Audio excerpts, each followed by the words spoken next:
the start of the other night, of course, Yankees committed 4 errors behind him. They ended up losing that game. As he said, I was pretty ripped after that. Starting lineup brought to you by Alexa Plus. Goldschmidt's been an incredible story, followed by Rice, who came in late in the game last night as a pinch hitter.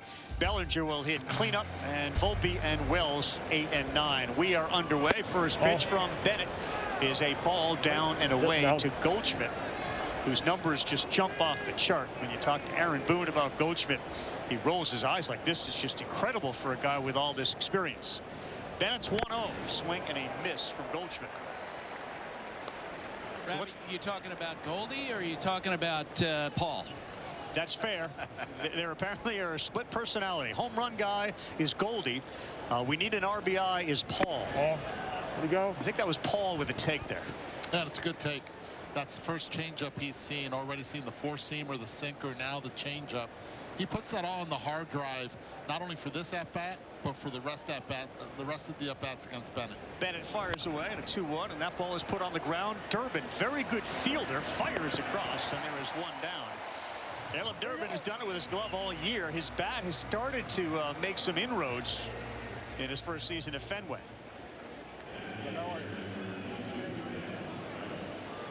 Goldschmidt retired, and here comes Ben Rice, who absolutely destroys fastballs. And Bennett has made his living with 2 of them. He'll throw the 2-seamer and a 4-seamer, which is a nasty combination for a pitcher as Rice swings hard and misses. Yeah, he's got an elite fastball, but this Yankee lineup, they're second in the league on slug on fastballs. The Red Sox at the bottom of that category. 22 homers, 53 runs batted in for Rice.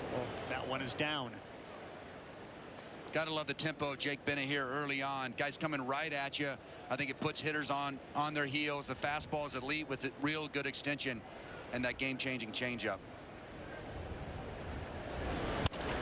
Rice hits one on the ground, and that is Anthony Ziegler who is there to make the play. There are 2 quick outs on 2 ground balls from Bennett, who steps on the mound, and he is big. He's 6'6", 234 out of Bixby, Oklahoma. And what makes him special is, even though his fastball will say it's 94, 95, the extension will make it appear as if it were 97 miles per hour, and it gets on you in a hurry. Hitting third for the Yankees, Ahmed Rosario. This one is stung to center field, but Rafaela is there. And a very convenient 8-pitch inning for Jake Bennett. In and out. Rosario retired. 1-2-3 coming up for the Sox. It feels like, Eduardo, that the hitting, which has been really slow all year, I mean, Passan put it into good perspective on Baseball Tonight, starting to show some signs here recently. Yeah, some signs. You look at Abreu, who really picked it up early on for the offense, and then Jarren Duran has started to slug a little bit more, but the story's been Caleb Durbin, how he's been able to turn the page from a very slow start in a Red Sox uniform to hitting 330 the last month. You've caught guys off TJ. Like, how do you kind of coach them through the ups and the downs? Yeah, I think it's about getting ahead, still working back, getting in that competitive mindset again, just going right at guys. Masa Yoshida will lead things off. Cole's first one is up and out, and it is 1-0. Yoshida, the designated hitter, followed by Rafaela and Wilyer Abreu.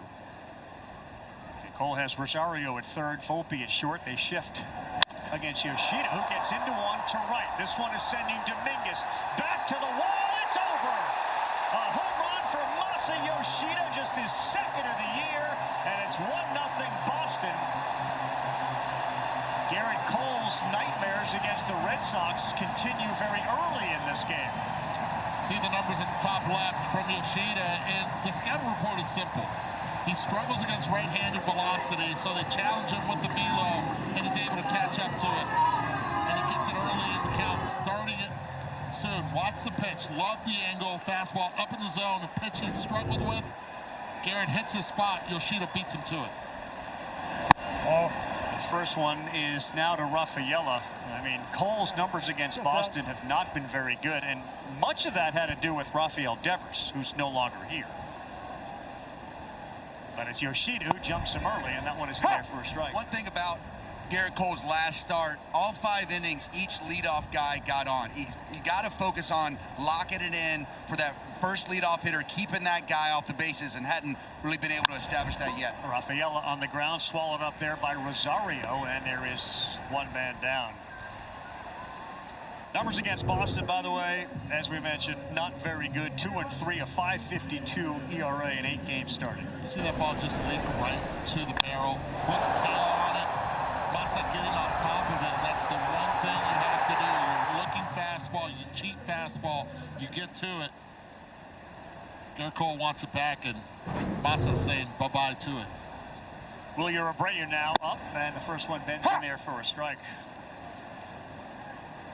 Mentioned it's not been since 2022 that he's been here, but at Fenway Park overall, 12 homers in 30 innings and an 0-2 12:08 mark.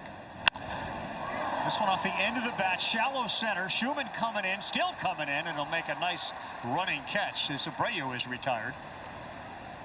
All right, so as a catcher, you talked about Cole and that first inning and the first hitters. What do you make of that?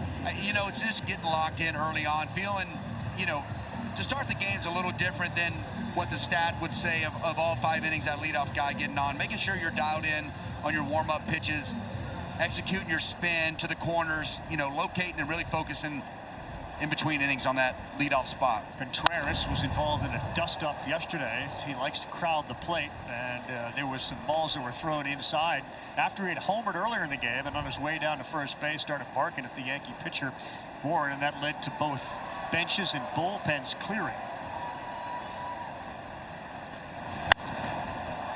Cole is coming inside as Contreras swings at the first 2. What'd you make of this yesterday? Anything? Yeah, well, I mean, you've got a guy, a lot going on in Venezuela. He's an emotional guy anyway. He's thinking about his hometown. You know, going in, I've known Wilson for a really long time, and his heart's in the right place a lot of the times, but he likes to play with a little bit on his chip on his shoulder, and you could tell, I mean, he hit one to the moon earlier in that game, and so he's looking for anything close to him to be angry about. On the 0-2, that one's high and away. Yeah, you do remember these guys are people too, and are dealing with all sorts of terrible news coming out of Venezuela, with the death toll following the earthquakes up to almost 1,000. Next one, did he go? They will appeal the first. No. And Eduardo, I know you spoke to a few players about that, and very much emotionally involved, even though they're half a world away here. Yeah, like 5 Venezuelan players.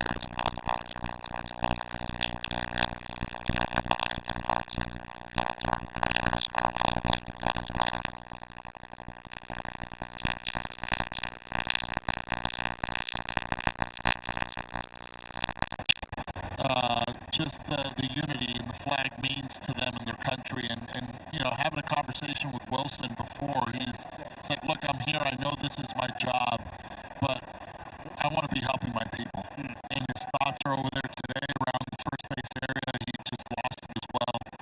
Emotionally, you were there with me, Rossi, and it was tough to watch. His brother yesterday in Milwaukee crying as well, hit a big home run. A lot of emotions.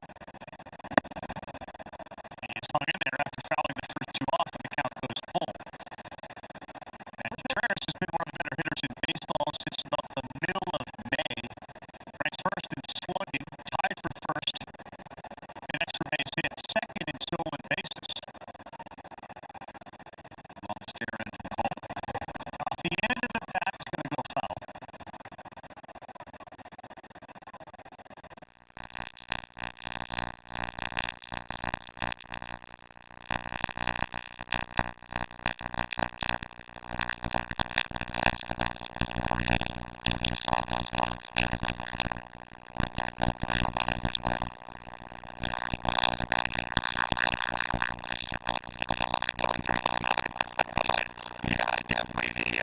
You can tell the fake shake versus the stare in. He's getting a long stare in here, trying to get on the same page early on. 3-2 is on the way, and he will not chase it. Is a lot going on better than nothing going on? No, I promise you. I think, you know, keep it simple, stupid. And I was thinking about hands. I was thinking about everything, but I definitely tried to guess along, and some of those those long stairs, I usually would sit off speed, 3-2, stuff like that. I usually think off speed's coming, especially game situation with, I batted 8th with guys behind you, pitcher behind you, stuff like that. All right, Aaron Duran now steps up. He's been a little bit better lately as well, as that first one is hit in the air towards the line. Bellinger is over there, and he will make the catch in fair territory. Garrett Cole gives up the home run to Masa Yoshida. 9th leadoff home run that has been allowed by Garrett Cole in his career. Yoshida's 2nd of the year. Boston's got a 1-0 lead. Major League Baseball continues after these messages and a word from our ABC stations.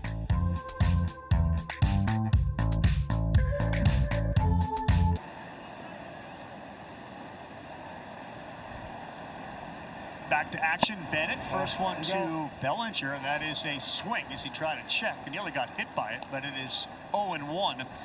It'll be Bellinger, Dominguez, and Caballero just underway here on a Saturday at Fenway Park. Leadoff home run, Masataka Yoshida against Cole, and it's 1-0. Ball's down. What do you make of the Red Sox? Their last 9 starts, all quality starts. There was a string of 9 strikeouts by each. Peyton Tolley had 7 last night. Their bread and butter this season has been their arms and their defense. That one is just off. Last time the starting rotations went on a run like that, 2013, Lackey, yes. Lester, Dempster, Felix Dubron. Yes. There we go. 3-1 as it pops out of the glove.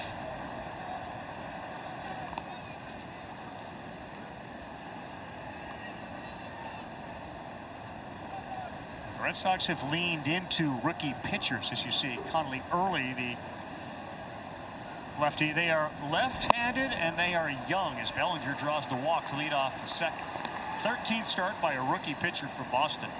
Early, who we just saw, Tolley's made 12 of them. Bennett, Tyler Samaniego has also made 1. And we got to keep an eye on Bellinger at first base. He's a very good base runner. Bennett, the runners have taken advantage of him. 8 for their last 8 against him, trying to steal. They might have something on him, the other team, so let's see if the Yankees take advantage of it. That's a great call. Here's Jason Dominguez up. Not going, and this ball is popped up towards the Red Sox dugout. There's a chance for a play for Contreras, and he's there to make it in foul ground. That's a helper for Bennett on one pitch to get Dominguez out. And what with the slide step?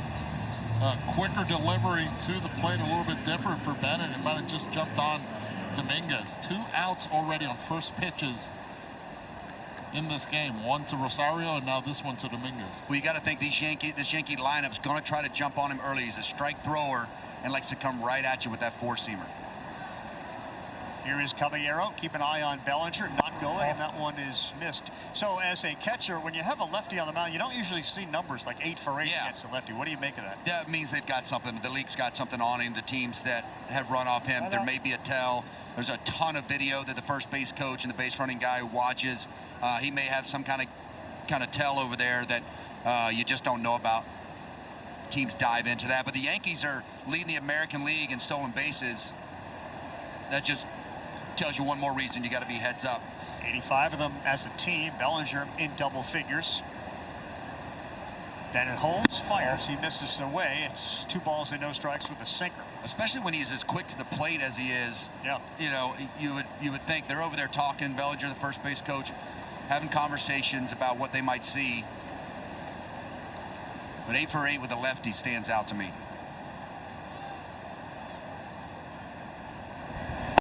Yeah. 2-1. Mentioned that they lead the league with 85 steals. They also lead the league in homers, minus, Judge for most of it with 120. The last team to do that was in 1995, which was a great Indians, now Guardians team.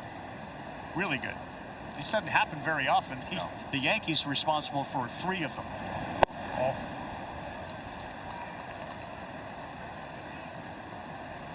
Bennett falls behind 3-1 to Caballero. Something you're not used to hearing. Bennett falling behind. Yeah. Very good control, coming up with the Nationals and then getting traded here. That is a super strength, being able to stay within the zone. Should get one to hit here. Bellinger leads, not going, and a 3-1. That's in there on the inside corner for called strike 2. And a little bit slower delivery there, Eddie. Maybe the slide step that he's incorporating is throwing off his mechanics a little bit, not feeling as comfortable. This will be interesting here if Bellinger goes 3-2, 1 out. Would you send him, Eduardo? If you know what, I leave it on Bellinger on this one. I would actually send him. It's not so much about the stolen base, but just trying to stay out of 2 and getting a runner in scoring position. Red Sox defense has turned 47 double plays. We've seen a couple of ground balls already. That one is foul tipped. It's really hard, man. When I've managed, you send guys a couple of times 3-2. If it's a swing and miss, it's pitch and catch for a double play. It's really tough with a lefty on the mound unless you have something. This foul ball there, foul straight back. Unless you have something on him and you can really trust it, it's hard to go right here with that lefty staring you in the face. Bennett, hard guy to pick up. He hides that ball behind his back before he brings it around and fires it. That's a swing and a miss. He gets Caballero. First strikeout of the day for Jake Bennett.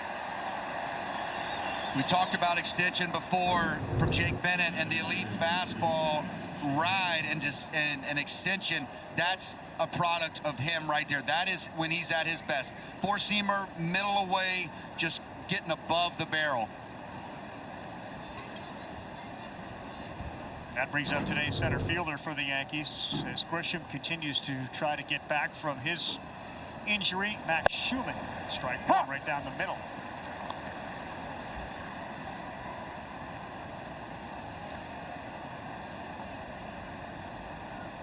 He has appeared in part of 3 Major League seasons, the A's and the Yankees. 6 hits, 31 at bats for Schumann.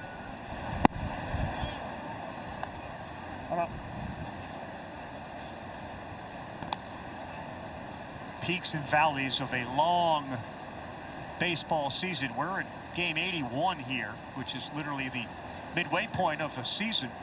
Boston finds themselves just 5 games back in the wild card at 34 and 46.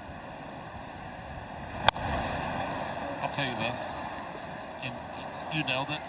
When he rushes his delivery to the plate, he has yet to even find the zone. The times that he's been able to be more calm, get that leg up, Get that arm back. Get that arm back. Yep. Stay on point. He's been able to hit every quadrant of the plate. And that's what speed and the threat of a stolen base does that people don't realize. It really affects the batter-pitcher matchup a lot more than we give it credit for. They've kept Bellinger close, and another foul ball here off the bat of Schumann. That was his bigger leg kick right there and the longer delivery. And I got to say, being on the first base side here, right behind Bellinger, he has been moving back toward first base a couple of times. Yeah. Like he not getting a read on this. Buster, you picking anything up there? Can you steal? That's a 1-6 on the full leg lift. I'm leaving that to you, Eduardo. And the load and goes about a 1.3 to 1.45. That's a big difference. Yeah. If you can keep it in the 1.3s, you're giving your catcher a chance. If you're long to the plate, if you're above 1.3, it's going to be really hard. That's from release from the pitcher to the catcher's glove. Yes, sir. The 1-2 as he looks at Bellinger and will throw over. Got to be a work in progress, right? I mean, all season. No, I'm sorry. On this. Let me correct myself. That's actually when he starts, when he breaks, when he first moves. That's from there till it hits the catcher's glove, not release. My apologies. You're forgiven. Nice take. The Red Sox defense, Durbin's already made a play. Sung-Chae Chang is the shortstop. Next. Anthony Siegler and Wilson Contreras with Duran, Rafaela, and Abreu left to right in the outfield. Narvaez catching. Swing and a miss. Bennett gets another one down with a strikeout as Schumann is retired. Leadoff walk doesn't advance via the stolen base. Bellinger stranded first. We go bottom 2.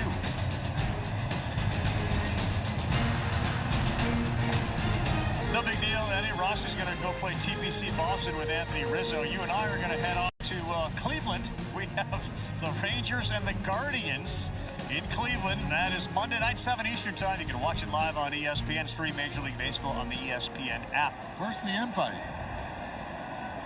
Nope, you're busy. Cole's first one. That one just missed, though his catcher, Austin Wells, thought we had a chance.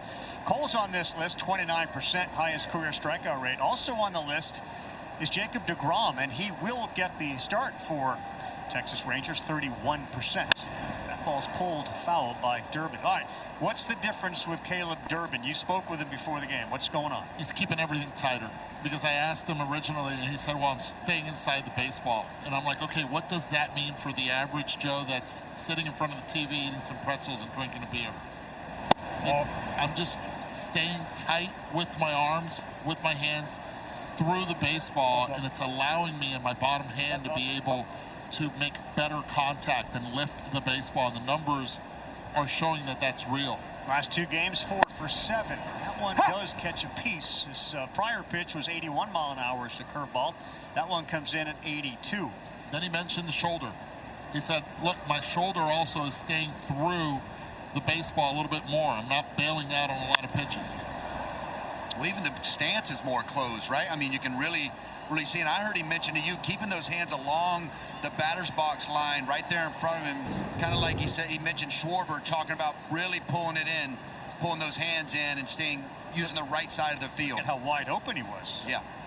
But again, it's how you finish. Pops this one up, playable. Goldschmidt ranging back, still going, and he makes the catch. A little basket catch with a slight breeze blowing it towards the seats. That's a good play, man. Really difficult play. That's a difficult play because you're hoping that your second baseman's going to be calling you off or not. Instead, you're going after your drifting, and you have to deal with the railing as well. And the sun. Look at the sun on his glasses just shining off there. Little ice cream scoop catch. What flavor are we going with? Snow cone? Little rainbow? Okay. Here's Anthony Siegler. Oh, that's out. And that one is just off. Fascinating story, Anthony Siegler. He was a high school phenomenon in Georgia. Switch hitter, played all over the field. He caught, was a true catcher, and an ambidextrous pitcher. Wow. USA Baseball U18 World Cup gold medalist. Navajo, second Navajo behind Ellsbury to play. Of course, Jacoby Ellsbury for both of these teams played. Sure.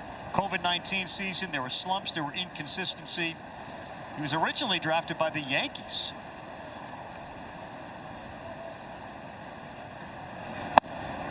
You found a good nugget about Garrett Cole out of high school, drafted by the Yankees. In the first round. Right.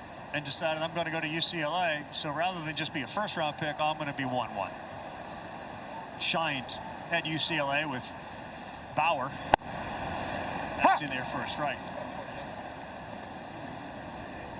But Meyer dealing with a similar injury to Isaiah Kiner-Falefa. They don't think it's as serious, but it's been bothering him for most of the year. And as a result, Meyer is not there. This one is deep to left field. Bellinger is staring at it, and it's gone! Anthony Siegler's first of the year the other way, and Cole's given up 2 homers, and the Red Sox have a 2-0 lead.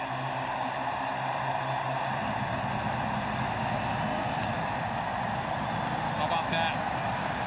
Green Monster being your best friend, and that's the one thing that the Red Sox have lacked this year when it comes to power from the left side, and both runs here scored are from the left side. Anthony Siegler, who came into this season in the minor leagues with 37 career home runs. That's his first career Major League home run. How awesome is that? It's a memorable one. I love that. How awesome is that? First home run off Garrett Cole. Decent. You better- hear that all the time. I got him in my book. That's right. Who's your first home run off, Eddie? First home run came off Kevin Campbell. Yeah, Garrett Cole's way better than Kevin Campbell. On the ground, backhanded there, Rosario, not a fast runner, and he's able to throw Wait a second. Hold on. Wait a second. Let's first touch on the home run here before we get to Rossi's story, because I'm not letting you off the hook here. Look at this. The Ooh, same that's thing, just clean. But the same thing, the ball leaked again. Found barrel, it was late. But then you have a good friend in the Green Monster. And a fan. Who many left-handed hitters here in this ballpark use to their advantage. We watched David. I got to watch David Ortiz pepper that wall in batting pride. I think it's just so set up for left-handed hitters to train right. Cheng, he hits one that sends Bellinger back. This time he'll stop just shy of the track. Who was your first home run? Wait, in the inning over? I think the inning's over. Who was your first home run? Mark Grace, a first baseman. Say that again clearly, please. Mark Grace, first baseman. Thank you.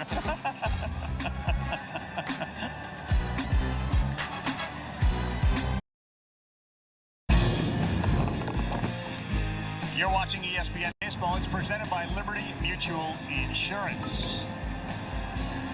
Eric Cole's got a little homer problem here at Fenway Park, and a couple of fastballs have leaked out over the plate. It's 2-0 thanks to 2 solo homers. As the first pitch from Jake Bennett now is in there. It'll be Anthony Volpe, then Austin Wells hitting ninth, back to the top, and Goldschmidt.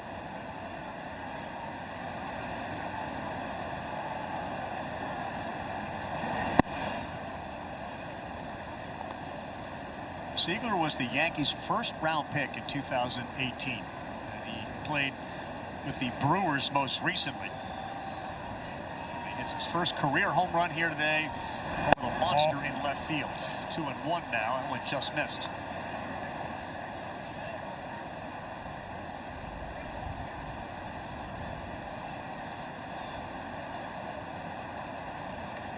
Fourth year with the Yankees for Volpe, who takes one on the inside corner. He didn't like that call. Well, tip your hat. The thing is, some organizations, they don't want you to do it, but if you don't like the call, I mean, that goes right there to 3-1. You're down 2-0. Not a bad time to be able to do it if you really adamantly believe that he missed the call. Well, he was unsure on the first pitch, too. The first pitch was borderline as well. Bennett struck out his last 2, and he will not get one there, as he got Caballero and Schumann.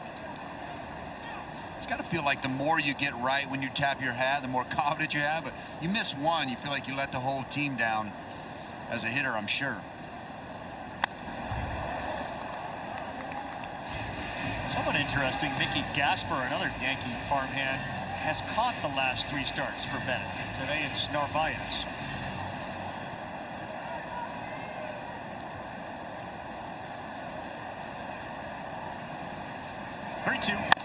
Right back at you, and played by Siegler at second, and his strong throw is there.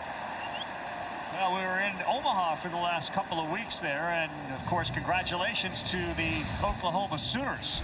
It wasn't that long ago that Jake Bennett was in Omaha on the mound at the College World Series, pitching against Ole Miss. Ole Miss won that series. Bennett was outstanding on the mound at Charles Schwab in that game when he struck out 10 in 6+ innings. Not the first time we've seen Jake Bennett on a big stage. Thank you. He has certainly risen to the occasion here this season for Boston. But yeah, he got to learn under Skip Johnson. Man, that dude has coached a few when it comes to pitching. Sat next to Augie Garrido for 10 years. Coach Clemens' sons when they were at Texas, and Roger Clemens had a lot to do with Skip Johnson getting a head job at Oklahoma. Sooners win the College World Series title a couple of years after Bennett pitched for them in the World Series. Back here, end of the bat, innocent fly ball. Cedon Rafaela, one of the better defensive center fielders in baseball, is there. And quietly, Volpe and Wells go here in the third.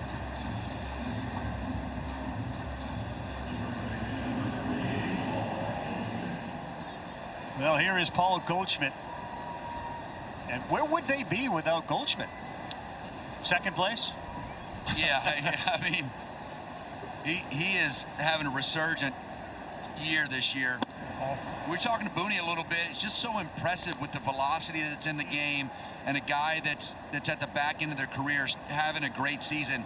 He feels like it's even more impressive how hard it is. He called it a unicorn. being able to perform at such a high level older in your career is a lot of miles. I mean, we were talking Hall of Fame for Paul Goldschmidt in Booney's office earlier today. Booney says lock. Dennis doing a good job, guys, of mixing his pitches. You saw that change up there to Goldie. And it's not only that, it's the counts that he's doing it in. Falls behind 1-0 with a sinker and then goes change up to get now not just even, but ahead in the count 1-2. He can now elevate with the fastball if he wants, or he can go back, change up down and away, but something has to be out of the zone here against Goldie. He allowed a walk to Bellinger, the only base runner of the day so far for the Yankees, as he bounces one up there to Goldschmidt. That's that new pitch he's been working on. He was sent down to work a little bit more the curveball. See if he can get a chase out of the zone. I don't know if he still trusts it in the zone, and it's not designed to be thrown in the zone, but did not get to chase there. I talked to Andrew Bailey, and he was saying that's still a work in progress, but he's getting more and more confident with it. How about Goldie the other day taking Terry Skubal deep, not once but twice on 2 different pitches? That's when you know you're feeling sexy in the box. He's got 4, I believe, against Scoobs. Oh, Scooby snack. Yep, 2-2. Goldschmidt, slow roll at a shortstop. And Chang is up with it. Goldschmidt's retired through 3. Jake Bennett hasn't allowed a hit. Boston's coming up 2-0.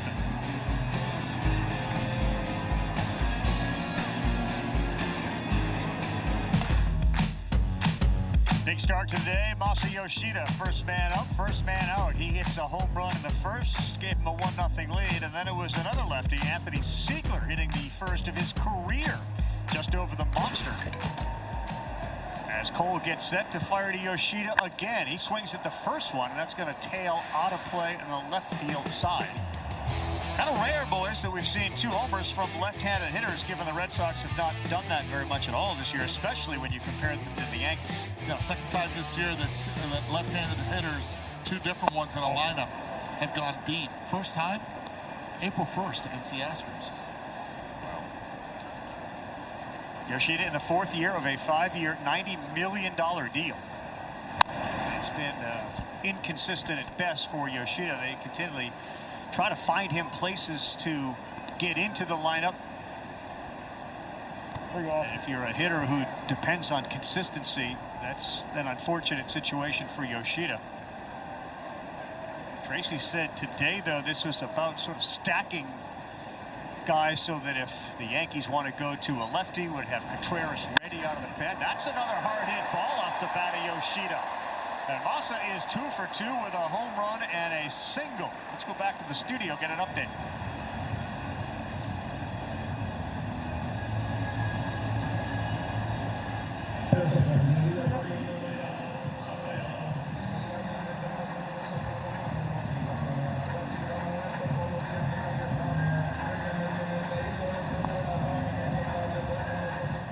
Just go with wide open AL. Thank you very much, KC. And Adam Ottavino, who knows about this rivalry as well as anybody. Rafaela now up. He squares, trying to lay one down. He fouls it off. Yeah. Still have that vibe to you when it's Red Sox Yankees? You played in it. It's always intense. I mean, I was here last night. You see a beautiful day today, but packed house. I mean, Red Sox in last place, 13.5 out, and it doesn't feel like that when you walk to the ballpark. There's a lot of people here. Love this rivalry, the back and forth, and I know both teams want to beat the other side no matter what place they're in. Cole about to throw pitch 36. That's over the head of the second baseman, Caballero. Yoshida will put the brakes on. And the Red Sox have got their bats working against Gary Cole today. With Rafael, it just seems like as the game goes on, the better he gets, the more focused he gets. That's a slider that he's able to just hit a little bit off the end of the bat, stays on it. Great ability of being able to find bat to ball. Head stays still. It used to move a lot last year. He's really been working on that. Now you have runners on with no outs. And a good hitter in Emilio Abreu flew out to center his first time up. He's got a couple of triples in his last 4 games. Swings, and that's out of play. 25 multi-hit games for Abreu this season, third most in the American League, and 7 games with multiple extra base hits, which is second in the league. Phenomenal arm in right field, Wilyer Abreu. Yoshida doesn't have great speed out there at second base. Rafaela does have great speed at first. Cole off on the corner and down. Well, this is the exact scenario that Chad Tracy was talking about, getting guys on base in front of the power hitters. Abreu, Contreras, Duran. Popped up. Shallow right center field. Caballero is out. Center fielder Schumann makes the call. There's one out. You kind of hesitated after you said the power of Abreu and Contreras. Duran's got a little thump. You know, he was just trying to line up the top of that lineup. It was interesting to hear him talk about lineup construction. I always thought, as a manager, there's a lot of different ways to look at it, and especially what the other team has in the bullpen and the matchups you might see further down the line. And when you guys asked him about Yoshida, it was interesting to me, some of his point of view, and it's kind of worked out this inning. Well, a lot's worked out well for Wilson Contreras with the Red Sox this season. 8th in the American League slugging and OPS, and a big RBI spot here for the team leader in RBI with 48, behind 0-1. And crushes starting pitching this year. Said it in the opening, I'll say it again. It's Shohei Ohtani, you look at Yordan Alvarez and Wilson Contreras against starting pitchers are the only ones with an OPS over 1,000. Home run yesterday. Swing and miss there. It's pretty good. If you look at some of his numbers too, you know, he gets a little bent out of shape when guys pound him in, but that's his weakness. If you want to say he has one, he is absolutely crushing balls out away from him. So a lot of these teams are going to go in or try to get Chase off. Changeup, right on right changeup. It's back-to-back, and his start of Contreras was a 98-mile-an-hour fastball. So, as you said to Mooney this morning, the stuff is there. Yeah. That ball is smoked to the gap. There's no chance for anybody to get it. Yoshida's going to score easily. Rafaela, who is quick, is rounding. Contreras does damage. They get 2 more and lead it 4-0 as Wilson Contreras delivers a double. Always played with passion, and even more right now as his home country is in dire need. Wilson Contreras with 2 strikes. They try to throw a fastball right by him, and he does not miss. 96. Tattoos it. 1 hopper off the wall. And this is who Wilson Contreras has been this year. just that guy, the constant, and showing that emotion at second base, trying to rally his team around. Yeah, that's 114.5 off the bat. That ball may not be round anymore. Throw that one. That was loud. That was really loud. The Red Sox at bats have really woken up this series. The third game into it, and the Yankees still really quiet so far early on in this game. They sure have been. As Jarren Duran, they throw behind Contreras, who dives back, and that ball pops out. He will stay right there. Yeah, but the hitting with 2 strikes, the hitting with runners in scoring position didn't really exist for the beginning of this season. Now we're literally at the midway point. You buy into, if you're a player in that clubhouse, this sort of idea, like we're only 5 games out of this wild card race. Is that enough? I think when you're a player in there, you try to find the positives, but, you know, the reality of being in the game for a long time, you know, I think you've got a month left to figure it out, month and a half. The trade deadline is going to end the season if the front office doesn't believe in you. No, I think that's an excellent point. I mean, you look at 81 games of 162 and say midway point, but as a manager who's sat in a seat of a team that's struggling, it's like we're actually way closer to the finish line on the decision on the season than we are 81 games. 100%. That's the guy that is aware of it. 100%. Throw behind Contreras, and another one that gets off the glove of Volpe. And guys, Chad Tracy told us before the game that he checks the standings and he's looking at that. He said his players are talking about it. This year, the American League's so mediocre. If you're 5 games out from the 3rd wild card, you know that the teams who are in front of you are basically stationary. No one grabbing that by the throat. Duran, this one is lifted again towards the line. Bellinger's going to give it another look, but this one is about 10 rows steep.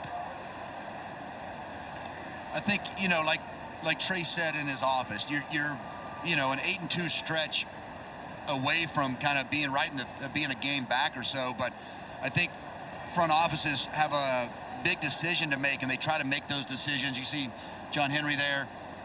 These guys have a big decision to make before the season's over, going into September. They've got some pieces they can move that other teams are going to value. Someone like Aroldis Chapman, someone like Sonny Gray, who could potentially waive his no-trade clause. 9-1 this year is Sonny Gray. Duran chases up top, four-seam fastball. He's gone. And again, the velocity is there. Yankee fans, what's the level of concern for Cole, having given up 4 runs here as we go with 2 outs in the third? The one thing I've noticed about guys coming off Tommy John, getting back into it, the stuff is really there, but the rhythm, the execution, the competing deep in the games, a lot of stuff that comes a little bit later. We've seen the leak backs kind of beat him a little bit, and talking to Aaron Boone, he's had a few of those here lately. But there's been really good stuff, really good performances outside of some balls that have leaked over middle in big situations that have cost him. Guys, I talked to Garrett Cole at length yesterday, and it was just a month ago that he had that first grade outing, 6 2/3 scoreless innings. And I think that what he's feeling like is he understands that on some days, coming off that major surgery, Tommy John surgery, he's had some days where his command has not been there. Some days he said, my pitch sequencing is not there. He feels like he's got to lend himself a little grace as he works through this and gets back to being what he is. Oh, fired one there. That's 100 miles an hour, fellas. Yeah, I mean, the stuff is real. The other thing you've got to give yourself some grace on is that, you've got some of the big boppers out of this lineup that, if you kept this to 4 runs in 6 or 7 innings, you've got a chance to win the game if your offense is producing. Right now, the offense a little short and a little tougher to scratch some runs. Yeah. I just think when you look at the scouting report for Garrett Cole, you know that he's a power ace with elite command, and he has to set the fastball early. If he does that, the off-speed tends to open up everything else. That command has not been there. We see a lot of velocity all around the league, so it's not an outlier if you see 98 to 100, because we see a lot of young pitchers do it that don't have the command. He doesn't. And right now, if the respect of Garrett Cole a couple years ago, because of the lack of people throwing that hard consistently, I think it's just a little bit different. Nothing against Garrett, because he's still throwing hard. But if you miss location, the hitters at the big league level are telling you right now, we can still barrel it. That's a great point. And Durbin's been doing a little more barreling than he was earlier, but there he's looking at a called third strike. Cole, a little angry there. He strikes out Duran and Durbin. He's given up as many homers as he has strikeouts, 2 each. Major League Baseball continues after these messages and a word from our ABC stations.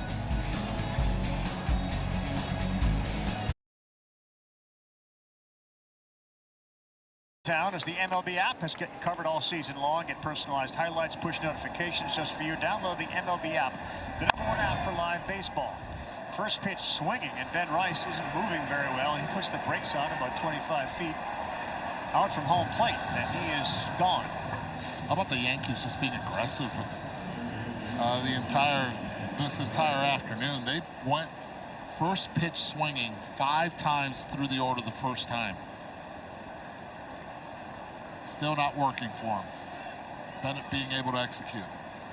Second time through the lineup. Rosario flew out to center his first time up. That's in there for a strike. If you're Jake Bennett, right, you're working with Narvaez, you got a 4-0 lead. We got to pound the strikes. Coming right at him, especially you see that first pitch roll over. You're definitely coming right after him this at bat. You want to put those guys. It's so much more fun to call a game and to be on that bump with the lead early on, and you know you've got a strike thrower. 3 games at home, an ERA of just over 4. This one has popped up innocently on the infield, waiting for Contreras to come get it. He sees it, and there are 2 very quiet outs. Very little hard contact off the arm of Jake Bennett. There's been some hard contact off of Garrett Cole, and he seems to be saying, I'm done with something. No more of whatever we were trying to do or I was trying to do. Is that what you interpreted that as? Yeah, I'm done with giving up homers is what I think he's probably done with, but may just be something he's struggling to execute or just keeps getting whacked as much as he tries to finish. And, you know, you get frustrated and you're trying to be on the same page. Him and Austin Wells been working together for a long time. Bellinger hits this one on a line. Rafaela. And another very quick 6-pitch inning as Jake Bennett is doing what the previous 9 Red Sox starters have done, giving him a quality start. And Cole's going to get back out there.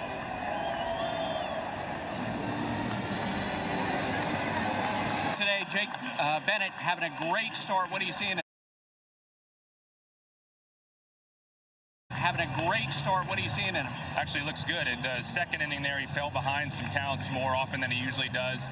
About the middle of the third there, he's back in the zone. When he's in the zone, he's usually in really good shape. We look at the American League standings every single day. It doesn't seem like anybody takes off. How much do you look at it? How much do you think the players are talking about it? Yeah, there's not a lot of movement right now, so everybody kind of looks at it like, hey, you're one really, a couple good weeks away from being right back in it. So that's how we're looking at it. We take it each day at a time. Okay, thanks. Back to you, Carl. All right, Buster, thank you. And Siegler is back up again. He's taking a big aggressive swing at it. And he fouls it off. Yeah, certainly one difference between what Cole has allowed today, hard hit balls, and Bennett has not allowed many hard hit balls at all. Yeah, definitely more hard contact from the Red Sox side.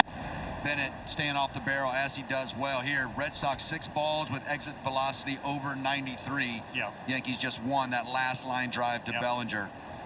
That Bellinger hit to center. Siegler went yard for the first time in his career, just over the monster in left as he spoils one there. The other ballpark that this would have been a homer in, only one ballpark hitting Houston. Yeah, you got it. And look, he hits it. This is the ballpark. It's okay, but it's a pitch that Siegler will never forget for the rest of his career. Fastball at 97 miles per hour, home run off Garrett Cole. 345 batting average. Small sample size, but he's done a nice job. And that one is right at where Volpe is shifted. And Siegler is retired for the first out here in the 4th. It's been a little bit odd for Cole, as Buster said, kind of leaning into the inconsistencies of coming off Tommy John surgery, but he's the first Yankee pitcher to allow 14 homers in any 7-game span at Boston. We're going back into the archives with Red Ruffing in the mid-30s and early 40s.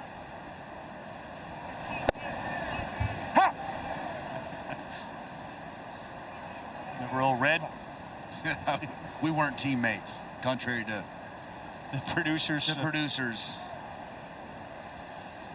Here is Narvaez after the ground out. Well, if you never faced Red, what do you think? How'd you do against Garrett? I have no idea. I tried to forget all my stats because there wasn't too many good ones, but I'm sure somebody in the truck's got it. Probably over. Boy, you know this truck well. That's a breaking pitch. It's in there, and Cole quickly 2 outs here in the 4th. Do we have it? We have video. Let's see, Ross. Oh. Hee-haw. Tap your hat. Look how. No. Hey. Is that good? Front side flying? You got him there. I made contact. You guys are happy with contact. You guys are happy with contact. Is that a good swing with this? Is this a good look, Eddie? Exit velocity wasn't going to be good if you made contact. As you used to say, you stink. Hey, there's a reason why I play once a week. Oh, he was young and nobody threw that hard back then. A lot of movement too. Yeah, he had that 2-seamer working with the Pirates. Look, whatever it takes, justify it. I was looking forward to this outing here with Garrett Cole because he had not come to Fenway in quite some time, and he had struggled here in the past. And let's not forget, it was Rafi Devers who was his nemesis. And when he got traded, I think there was the happiest person in baseball, most likely, was Garrett Cole to see him out of the division. What keeps coming to my mind is there's a measurable difference in his arm angle a little bit that we talked about off camera a little bit, and you can just really you know, are hitters picking it up a little bit more? Is that causing that leak back with a little bit of a lower arm slot? Some of the things that I just, my mind's going through as I watch him get hit hard pretty consistently.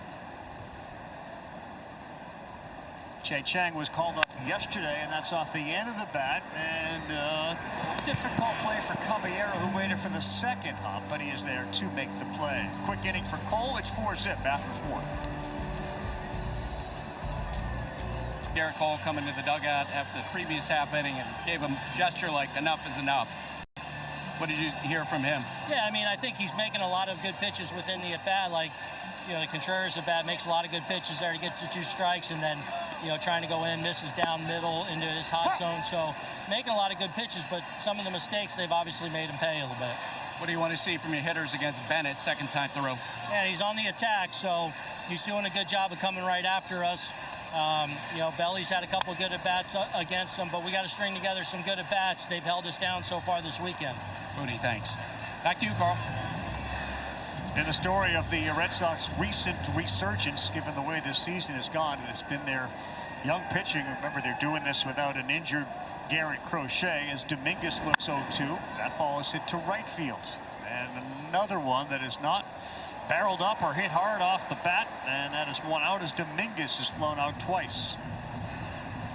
Carl, you mentioned Crochet, Roman Anthony. It doesn't seem like either one of those guys is close. Garrett Crochet still working on strengthening that left shoulder, but he hasn't started his throwing progression. Roman Anthony is swinging a bat, but he's not actually hitting. He was out taking fly balls here at Fenway Park yesterday. Again, it doesn't seem like he's close to coming back. All right, I'm going to follow up with that, Buster. Stay there as Caballero steps in against Bennett. I would anticipate here Caballero being a disruptor. Bennett doing a really good job on the mound, setting the tone. This is where Caballero will wait, work the clock, wait until that 8th second and try to start disrupting Bennett a little bit.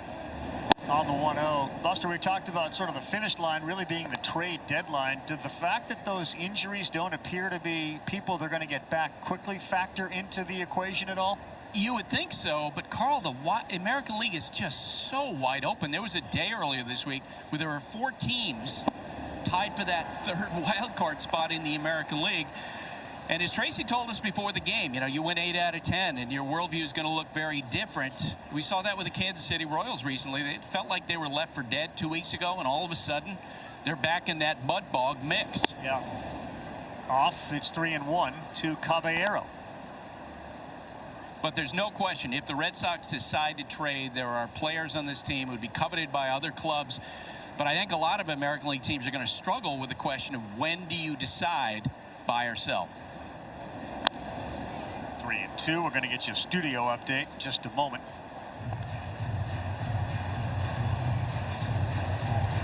Feedback from a lot of general managers is right now the message going out is, hey, we've got the amateur draft coming up, and then sometime after the All-Star break, we'll begin to look at that question, are we going to sell now? 3-2. It feels like everybody waits to the last minute, right? Like nobody's really making real moves. You see the Cubs picking up Peterson just for a depth piece with Brown going down. There's most of these guys wait to the last. Most of these organizations are going to wait to the last second to do that. They're going to maximize their players' values no matter what side they're on. Beaten into the ground, and it is Chang over to first, and there are 2 quick outs here in the 5th. Back to the studio in KC.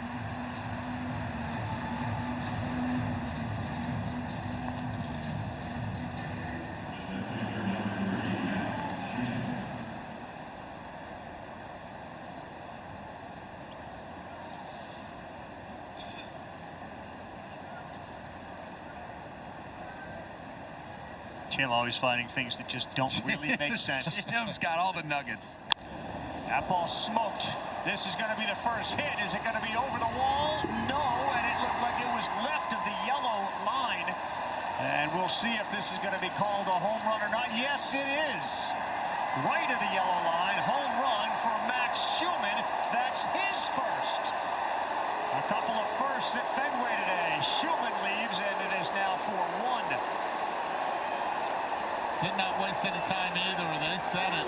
412 feet, the distance. Look at the exit velocity, but again, they swing at the first pitch. This has been their game plan. And this is why. Second time around, he's able to dictate the fastball. Center cut. And hits right on the line. That's amazing. The foul pole in dead center. It hit right off it. You don't get that very often. Great point. The foul pole in center. Well, congratulations to Max Schumann. And that's a liner, one hopped. We'll have to throw to first. Nice play out there by Anthony Siegler. We got action here in the fifth. First hit of the game ends up being a homer off the bat of Schumann, as Volpe frustrated with that out.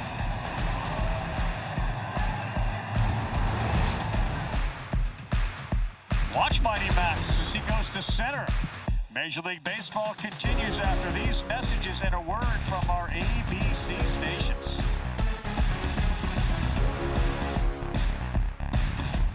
Yeah. Go get him, Ben. McDonald. What? Back here at Fenway Park, Rossi, Eduardo Perez, Buster Olney, Carl Ravitch, 4-1. A couple of hard hit balls there off Jake Bennett. Volpe, and certainly the homer from Schumann. Cole goes changeup, 1-1 strike. After he gave that double to Wilson Contreras, he has struck out 3 of the 5 that he has since retired. This one is right up the middle. And there's one down. First time Yoshida retired today.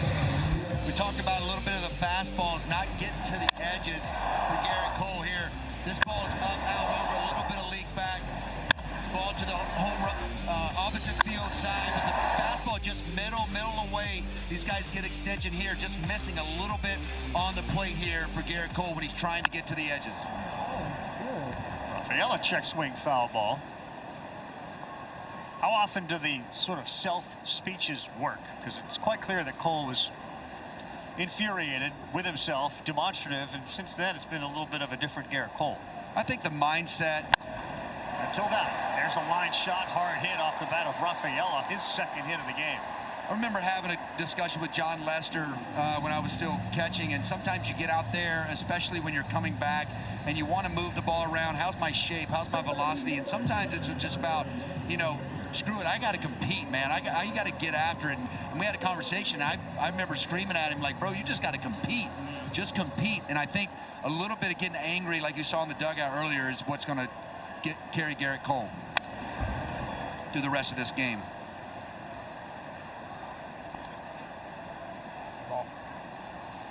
You hear so much about the mental side of things, and for pitchers like Cole, who've been at the top of their game, to come off of a major Tommy John surgery back in March of last year, it's got to be a little odd not to necessarily know your body, like know your arm, know what you're going to be capable of, when for the most part of your career you've known what you're capable of. They say you're usually 2 years removed from Tommy John is when you're at your best, and it's just trying to get that feel. And what we've seen, at least in this inning, is he's gone more to the slider, to the changeup, and when he does throw something hard, it's the 2-seamer, it's the sinker. It hasn't been that 4-seamer, and you saw the depth in that last one to get a break. That last changeup was nasty. I think it's the best one he's thrown today.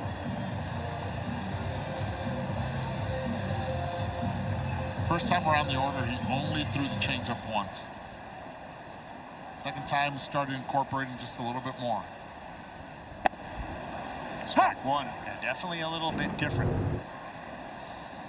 I mean, you talked about it, Eddie. Look right here, the changeup, just the depth of that.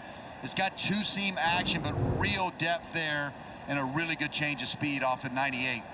Contreras hard double last time up, takes one outside. The double was in fact his hardest hit ball of the season, and second by a Red Sox player all year.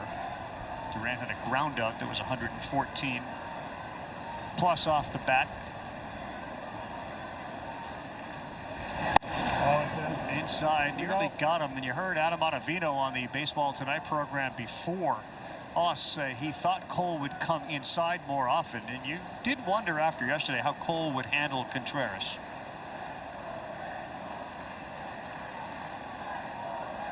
He's not leaning out as far over the plate as he did yesterday, but he hits another one hard to center. Schumann is there.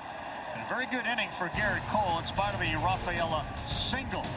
Moving quickly through 5, 4-1 Boston with Goldie coming up.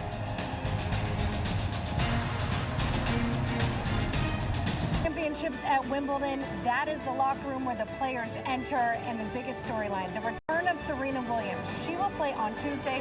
Our coverage begins Monday, 6 a.m. Eastern time. Ravi, slightly more fancy than the last time I saw you. Yeah, locker rooms at Wimbledon versus the clubhouses at Charles Schwab. Probably a little different when it comes to the amenities.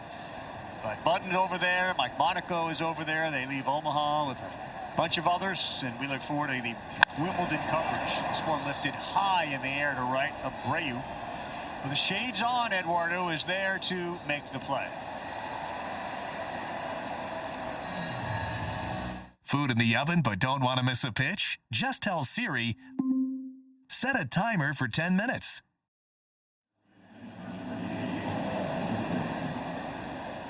Serena Williams back to play, and that will be in round 1 against the Australian Maya Joint. She gets things rolling. That coverage goes from June 29th through July 12th on ESPN.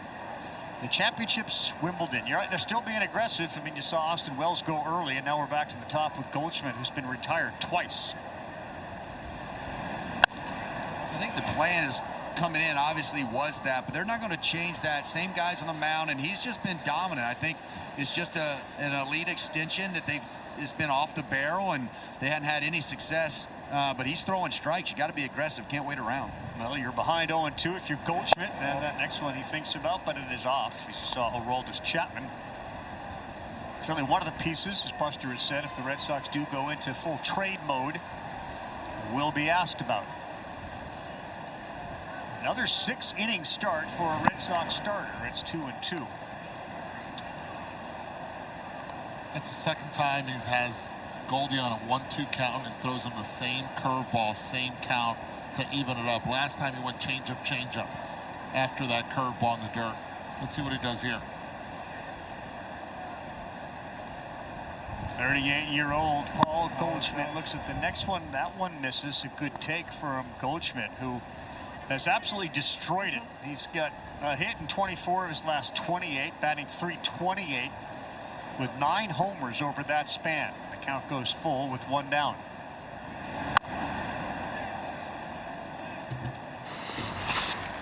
So how do you feel at 38?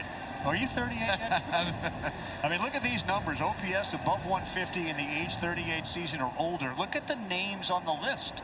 He's at 151 this year. Big Poppy's right down there on row number 1 as he avoids getting hit there. But Hall of Famer after Hall of Famer. I think maybe some teams might have been a little regretful they didn't go harder after Paul Goldschmidt, the winner. I would think that's the case, yes. Does seem to be sort of a, there is David Ortiz down there, a real good fit with the Yankees, you know? He fits right in. I got to be around him a lot more during the WBC, and he's just the proest of pros. And Rice can change this game with 1 swing. Got away from Narvaez. It's still called a strike. And it's 0-1. Definitely gone to a lot more off speed, Eddie. You saw him start Goldie off with a changeup there, the walk.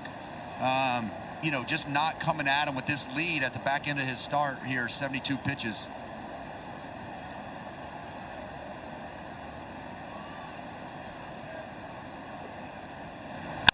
Rice, this could be 2. Ziegler, Chang, and it is frustration for Rice, who grounds into a 4-6-3 double play. The Red Sox 48th, and another quality start by a Boston rookie starter. Jake Bennett has gotten through 6, giving up just 1 hit. Prior to the game here outside of Fenway, David Ortiz getting involved with helping to raise money in the relief efforts for those in Venezuela. Before the game, Eduardo talked with Mr. Contreras. How hard has it been for you, and what have you heard? Man, it's really hard. It's really hard, especially being here, trying to put a face that is not the right one, because my heart feels sad, and I'm really emotional. There's a lot of still a lot of stuff going on in Venezuela, a lot of death. But we ask all of the countries to keep an eye on Venezuela. We need help to help each other, and we need people to be able to and willing to rescue people. Gracias. Gracias a ustedes. All across Major League Baseball, Eddie, it is impacting clubhouses. And as Chad Tracy told us before the game, yes, you do feel it in your clubhouse. It really is. The baseball, Major League Baseball community has a lot of representation from Latin America, a lot of representation from Venezuelan players. And they've been hit hard. We've had many players that have played at the Major League level and minor league level that were playing summer ball in Venezuela during the earthquake. And many have been affected. Family members have perished. Some have been rescued. Some were able to just get out in time from falling buildings. It's a real need, and I'm proud of every Venezuelan that is able to think about their country and their people. And the international world is going to have to come together on this one. It's a tough situation there. Unimaginable destruction. Well, they've got 5 guys from Venezuela on the Red Sox roster. 1-2 on the way to Duran. That is just a little bit inside as he fouled off a couple of Cole pitches. His pitch count now at 85. Cole has retired 8 of the 9 since giving up the hardest hit ball that he's given up since 2023. It was a Contreras double. Duran is gone. And a very good changeup down and away to the left-handed hitting Duran. Cole's got 5 strikeouts now. And that changeup's really showing up now to the lefties. Eddie, you talked about it, through 1 in the first inning. Starting to feel that changeup here to Duran. We saw the one to Abreu. Just the angry fastball before, and then just turning over that changeup. Really good depth, really good run to that. Here's Durbin. Down and away, 1-0. People may, I don't know, do they forget whose shoes Caleb Durbin tried to come in, or is that part of the reason that he's been so much under the microscope this season to start for Boston? I think they were big shoes to fill. Huge. Right? When you had Bregman, who was that leader in that clubhouse, the impact that he had on the young players last year, you cannot compare that. And to Durbin's credit, being a young player himself, coming into a clubhouse. That one is hard hit. Durbin continues to hit it well. His first hit of the day, but he is aboard. He's now got a 3-game hit streak going. Just think about all the free agents that have moved into other places, or even guys that got traded. It's hard to do well when you're trying to prove yourself in that environment. And I think he was over swinging, trying to do a little bit too much. And then he said, I'm going to get back to myself. And his version of himself is pretty darn good. Aaron Boone is signaled to the bullpen. Looks like they're going to bring a lefty in. Cole's day is done, just shy of 90 pitches. 1 on, 1 down, 4-1. Back here, and you're watching ESPN Baseball. It's presented by Liberty Mutual Insurance on ABC today with David Ross, Eduardo Perez, Buster Olney. I'm Carl Ravitch. They've gone to the bullpen. Cole is responsible for Durbin down there at first, and they go to their workhorse, and that's Brent Hedrick, the lefty. Yeah, he's been that left-on-left weapon. He's going to be facing a righty. His secondary pitches is what makes him really effective. Not being afraid of throwing that fastball in. He has to be able to establish in against righties for that secondary stuff to work real well. 39 appearances, 32 of those he has not allowed a run. His ERA is terrific at 1.66. But he's behind 2-0 now to Siegler.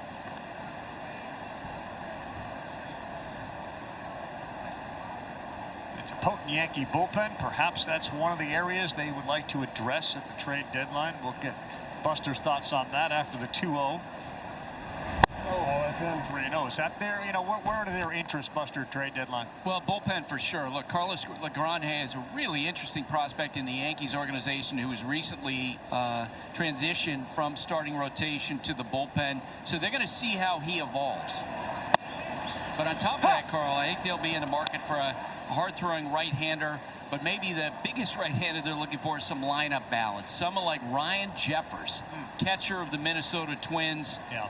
They've had so much left-handed presence among their catchers the last couple of years, and I think they're looking for more balance as they go forward, not only with Aaron Judge, Giancarlo Stanton coming back, but maybe with Ryan Jeffers, another right-handed hitting catcher. Hedrick was released by the Twins just before spring training, and the Yankees claimed him. And he has just been so reliable out of the pen. Buster, he's in the circle of trust. Go ahead. Buster, we don't see a lot of catchers traded at the deadline, and for good reason. You think that's something they could really do? And what do you think the reasoning behind that is? Well, I mean, you know better than I do. There are a lot of teams that are reluctant to bring in a catcher because they are worried about a catcher learning a staff on the fly in the last 2 months. I think in this case, I think the Yankees are going to be open-minded because of the struggles of their offensive struggles of Austin Wells and their other catchers. Makes sense. How hard is that to learn a staff?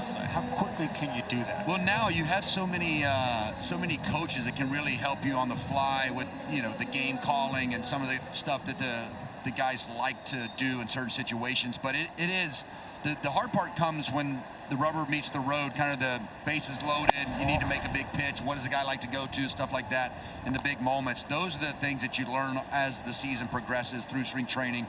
But if you get a guy like that's been around a little bit, like Jeffries, you know, guys that have some established credibility, it can be seamless. Big swing and a miss from Narvaez. And you guys remember maybe the best example of that, Rossi, was when Wilson Contreras was rumored to be a possible trade candidate of the Houston Astros, but Dusty Baker basically said to the front office, no, I'm sorry, I want Martin Maldonado, because he knows this staff, and eventually convinced the owner in Houston not to go along with that trade proposal. Narvaez has hammered lefties. His OPS is about 250 points higher against lefties than righties. That's out of play. You can tell how comfortable he feels at the plate also on those two last swings that he's had.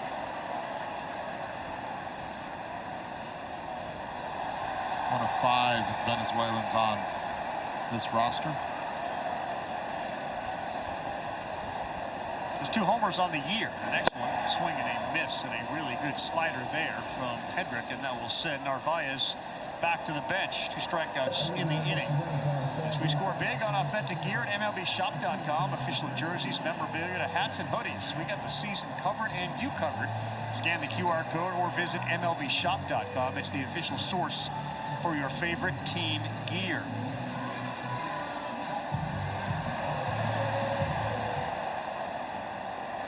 No Trevor Story, no Marcelo Meyer.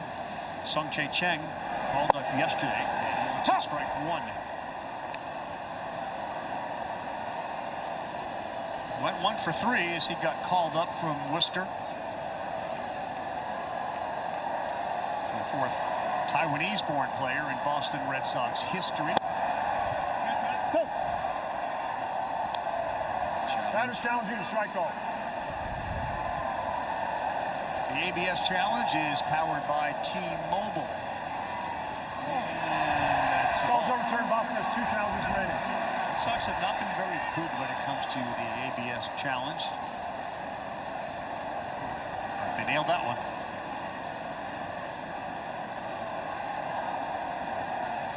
It's a big one there with 2 runners on and 2 down, trying to add to this lead. I'm curious to find out right now if Chad Tracy, if the bases are loaded, would hit for Massa or not, because they're up 3 right now. Does he go for the kill? You got Cruz, if I'm not mistaken, warming up in the pen. Yes. Yeah, he went. That ball is loose, thrown down to first, and that will do it. Edward does his job. He strands a couple since he comes in. And the Yankees will come up down by 3 with the middle of the order after this. No, ESPN is the home of MLB.TV. Stream every out-of-market game live or on demand using the ESPN app. Blackout other restrictions apply. For more information, go to ESPN.com/MLBTV. 7th inning, Boston up 4-1. Bennett is exceeding his season high. The last start, 6 innings, again at Colorado. Through 86 pitches. We've seen a little more hard contact here, and he did walk 1. It was Goldschmidt in the last inning, but he got a big double play. Off the bat of Ben Rice. Rosario, Bellinger, and Dominguez. As Boston starts to get some guys loose in the pen. A changeup. Gets Rosario way up in front. Justin Slayton is warming up. And you should, because it could turn on you in a hurry. This is the middle of the order, third time around. Rosario makes a living off left-handed pitching after already popping up twice the previous 2 times. 1-2. Foul straight back. We've also seen from Bennett a lot more off-speed here late in these last 2 innings. Started Rosario with the sweeper for a strike, through the changeup, the pitch before that, trying to hide that fastball a little bit more late in his start. Don't forget, Bellinger's last out to center field was scolded. That's too far inside. Pretty comforting, though, when you can pencil in Big 64 out there, who's given him 5 or more innings and allowed 4 or fewer in each of his first 5, now 6 major league starts. On the ground, that was deflected by Contreras. Up, throws too late, throws it away. And backing it up is Narvaez. Contreras puts his hand up, almost acknowledging I shouldn't have done that. Well, I think he did it because Bennett reached out with his bare hand to try to catch it. And that's not what you want him to do. Contreras lays out, but watch this. He throws a BB over there. He shouldn't have thrown it. Oh, boy. Let me tell you something. Will Contreras has an absolute cannon. Nice job knocking it down here. And I want to give Narvaez some love, backing up here, not stretching that thing into a double, backing up the play from first base. All right, so feels like a big plate appearance for Bellinger. It's 0-1. He hit that ball hard last time. We've seen some hard contact now against Bennett. The next pitch will be his 82nd, third time that Bellinger has seen Bennett. And Rosario hit that 103 miles an hour. Bellinger off his fists, fouls it off.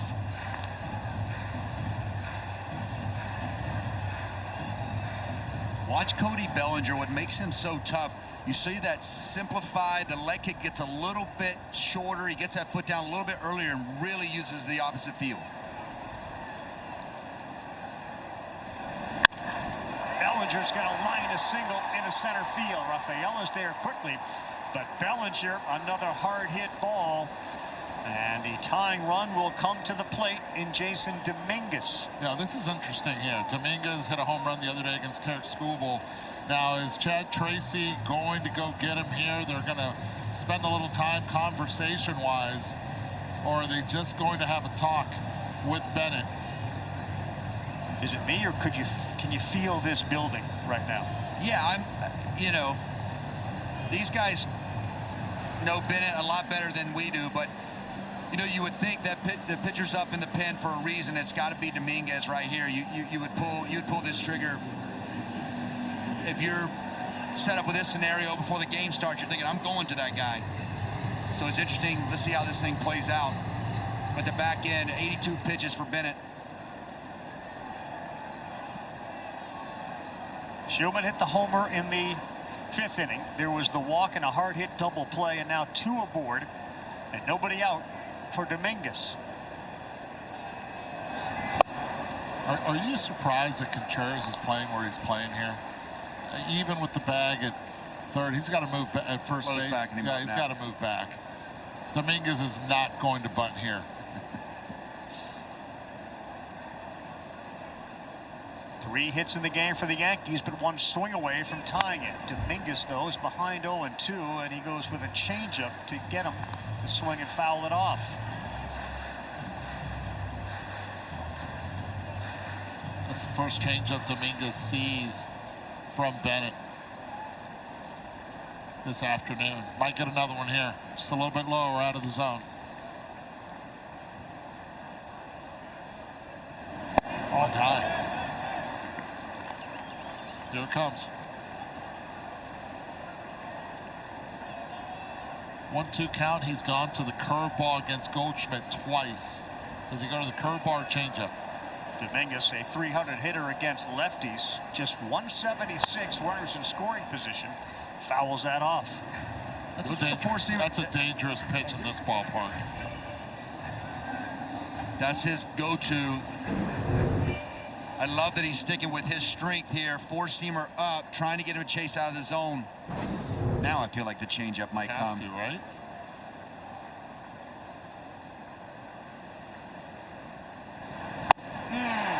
Swing and a miss. And what a pitch there by Bennett when he needed it most, and that may be the last man that he faces. Dominguez is gone, and here comes Tracy.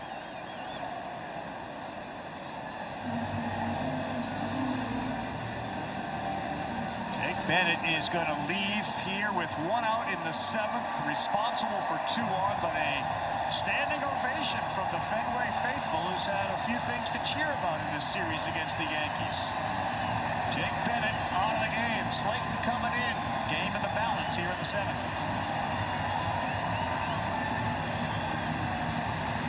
I mean, he only gave up 3 hits. Worked quick, efficient. That's an A+ here. A+. 1 home run. Love it. Now Slayton out of the game. And this guy's got to find it a little bit here, Rossi. Charged with a loss Wednesday. Allowed 8 earned over his last 5 2/3 in his last 6 outings. Before that, dialed in 4 earned in his previous 13 appearances. He gets Caballero and is behind 1-0. Yeah, this is their guy that bridges it to the back end. He is the guy they hand the ball to. Real quality stuff. Kind of your bridge leverage guy early in the game. Coming in here, 1st and 2nd, 1 out.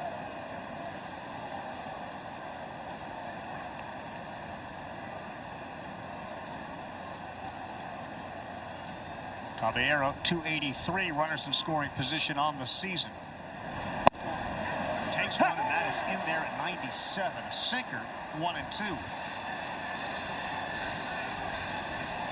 Boston trying to win the first 3 games in this 4-game series.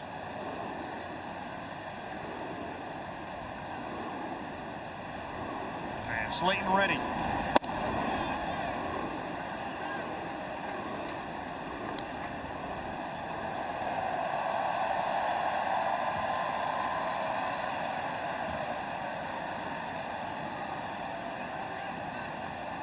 Caballero last time up, ground ball to short.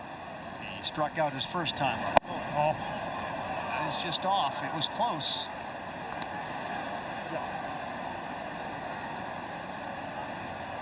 And he made a good point with Caballero. It feels like the game slows down when he gets in the box. Yeah, he slows it down. He makes pitchers work. Rossi, I would think in a 2-on situation and a 2-2 count on a pitch that close with challenges to go, would you have used a challenge there? Well, I think sometimes as a catcher it's hard when you reach and really, you saw him having to reach across his body there. You don't get a good sense of whether it was a strike or not. How about Caballero? First at-bat where he struck out, he saw 7 pitches. Second at-bat, he grounded out to the shortstop. He saw 7 pitches. 7th pitch about to come up right now. That's staying alive right there. Rosario and Bellinger, the base runners. 3-run game. Here it comes. Called strike 3, and we're going to have an appeal. That was so close to where the 2-2 pitch went that was not challenged by the Red Sox. This time Caballero looks like confirmed New York has one and the strike is confirmed. Caballero punched out by Slayton. They won't have a pinch hitter here. Schumann, who hit his first homer this year, he's going to be pinch hit for by Jazz Chisholm. So it'll be Jazz against Slayton. 2 runners on. Chisholm, a 167 hitter with runners in scoring position. This would be the Yankified Jazz Chisholm. Yes, before the game we got into the conversation about Lollipop Man, Jazz Chisholm, with Aaron Boone. And he said, I love Jazz Chisholm. And by the way, he has said that for years. There is a unique relationship between those two. But he said, yeah, we've Yankee-ified Jazz a little bit. But we also appreciate, who he is and some of the things that he does. Lollipop in the mouth wasn't one of them.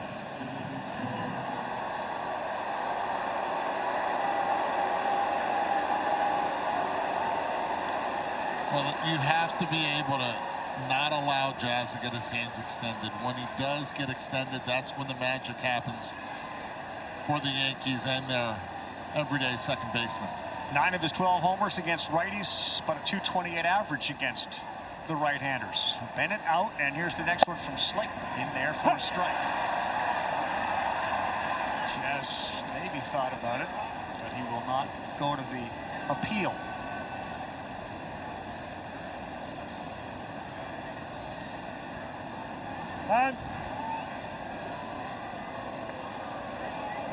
And it's tough to come from the bench when you play every day. Especially here in Boston. There's the cages. There's no cage on the visiting side right by there. By the dugout, none. You have to take a long walk. Abreu playing fairly shallow, looking if there is a ball hit to him to potentially cut down Rosario in on the fists of Chisholm. That was way in there, 97.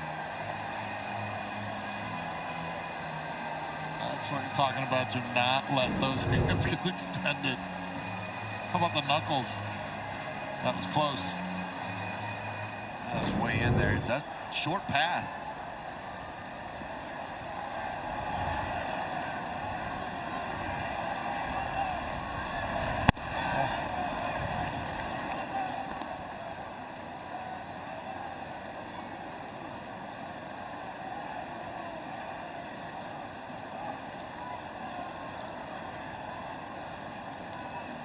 Cutter, four-seamer, sweeper, and an occasional sinker. On a 2-1. Way inside the Jazz. That's a really good block by Narvaez.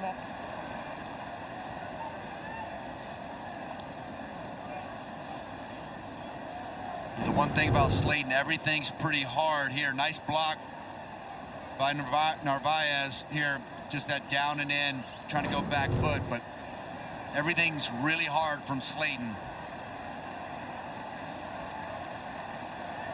2 balls, 2 strikes, 2 out and 2 on to Chisholm. He's gone. Slayton with a cutter at 95 to put away the pinch hitter Chisholm. And the Yankees' frustration today continues as they strand 2.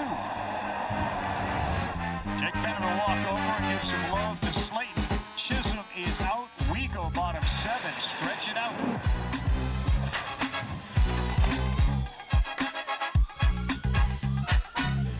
Play our great game. To learn more, including how to find a league near you, scan the QR code or go to playball.org and follow Playball on X, Facebook, and Instagram. Looks like Nate Eaton is going to pinch hit for Masataka Yoshida.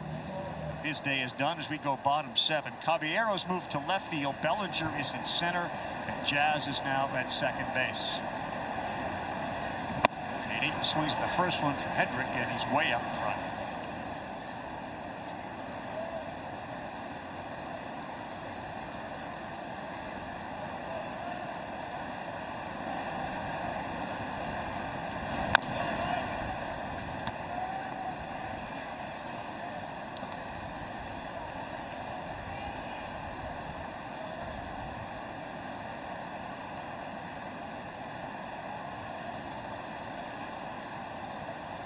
Wind has been down most of the day, and the flag is still hugging the pole itself, not blowing in any direction.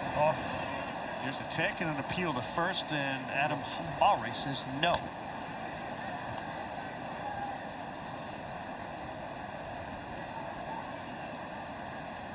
Midway point of the regular season, an important time for teams who are taking stock as to what direction they're going to go in at the trade deadline. Boston still just 5 games out of the wild card race. That strike 3 caught looking as Hedrick blows away.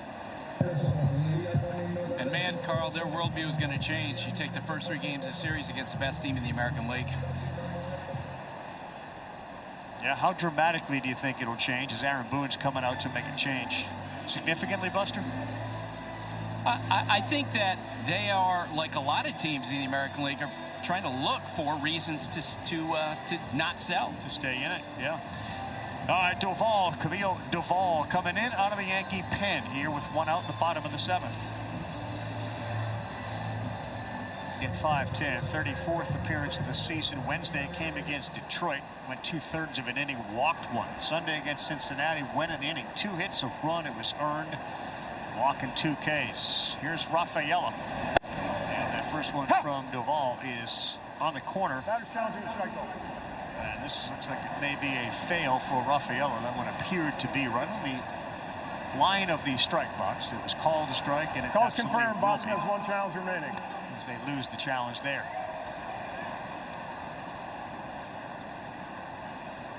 So Yoshida gets pinch hit for. He had a homer and a single by Eaton, who struck out. And now it's Rafaela. Fastball there. Did you guys think about the Yoshida decision in any way, shape, or form? I know where baseball is right now, but I don't like the move. The reason being, you're already winning 4-1. Yoshida's at bat, if it does come back into play, it'll be in the 8th inning, maybe with the bases loaded, or in the 9th inning against a right-handed pitcher. And now you've lost Yoshida, and now you're putting Eaton in a situation with no more bench from the left side to try to produce. You're winning by 3. I just don't understand it. Doval with a couple of sliders gets this one on a 1-hopper. And thrown out is the speedy Rafaela. Well, Yoshida having a great day today as well, like you're talking about, and when you're going to throw guys a bone left on left or right on right or whatever your platoon situation is, it's really valuable for those guys to see those moments, because that may come up later in the season. You may need them in a certain spot.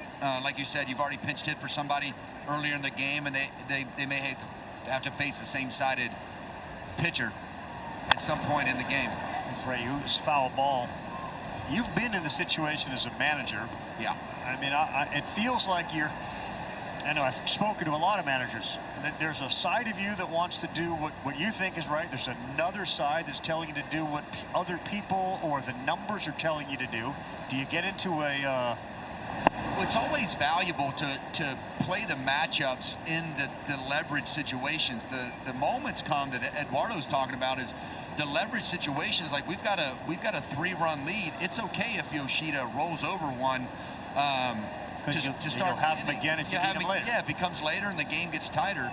It's a really good point by Eduardo, and I think as a manager you find yourself in these situations of, like, I would rather give Jason Hayward this left on left at bat, but I've pinch hit for him all year, so now it's unfair to him and unfair to the righty that I always give his at bat to the guy. So you find yourself in a really spin cycle. Yeah, and now you feel like you're doing no one justice in games that aren't in leverage. Doval 1-2 to Abreu with 2 outs here in the 7th, and that's another foul ball. Well, this foul ball then allows me to come in and basically say, look, the objective to any manager is you want to put the player in the best position to succeed, but the win, the W, is the most important thing. And right now, even if they're up by 3, they've put them in a weaker position to succeed. Abreu gone. Doval, very filthy change. If they lose that lead. They may. We'll see. 4-1. We go to the 8th. 8-9-1 coming up. Quarter after the hour of 3 here in the East, and the Red Sox got off to a fast start when Yoshida, leadoff hitter, took Cole out. It was Yoshida's 2nd homer.